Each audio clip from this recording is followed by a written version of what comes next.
ॐ वक्रतुण्ड महाकाय सूर्यकोटि समप्रभा निर्विघ्नं कुरु मे देव सर्वकार्येषु सर्वदा। ॐ सुमुखाय नमः। ॐ एकदन्ताय नमः। ॐ कपिलाय नमः। ॐ गजकर्णाय नमः। ॐ लम्बोदराय नमः। ॐ विकटाय नमः। ॐ विघ्ननाशाय नमः। ॐ विनायकाय नमः। ॐ धूम्रकेतवे नमः। ॐ गणाध्यक्षाय नमः। ॐ भालचन्द्राय नमः। ॐ गजाननाय नमः। ॐ सुमुखाय नमः। ॐ एकदन्ताय नमः। ॐ कपिलाय नमः।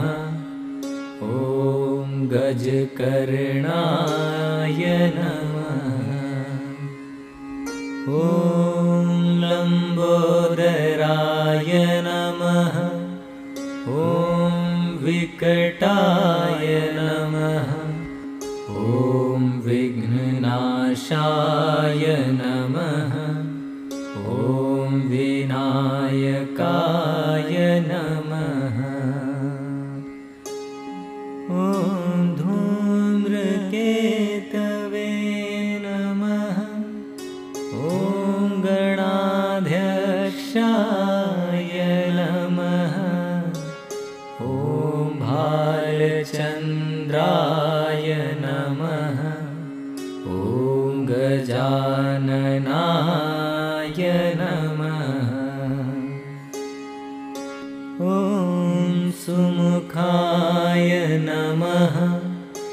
ॐ एकदन्ताय नमः।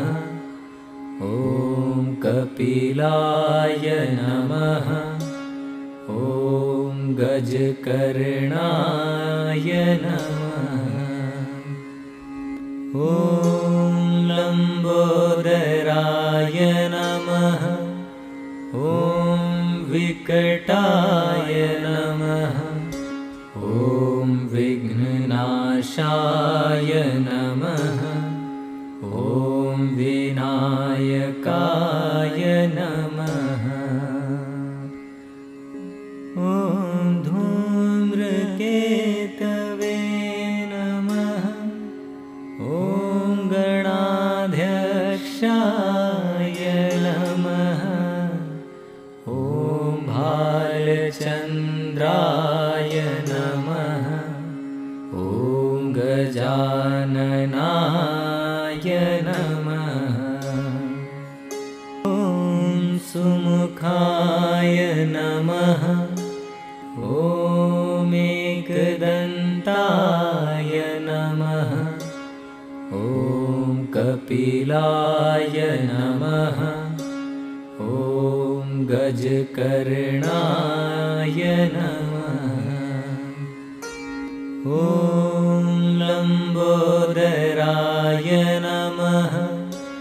ॐ विकटाय नमः। ॐ विघ्ननाशाय नमः। ॐ विनायकाय नमः। ॐ धूम्रकेतवे नमः। ॐ गणाध्यक्ष वृषाय नमः। ॐ भालचन्द्राय नमः। ॐ गजाननाय नमः।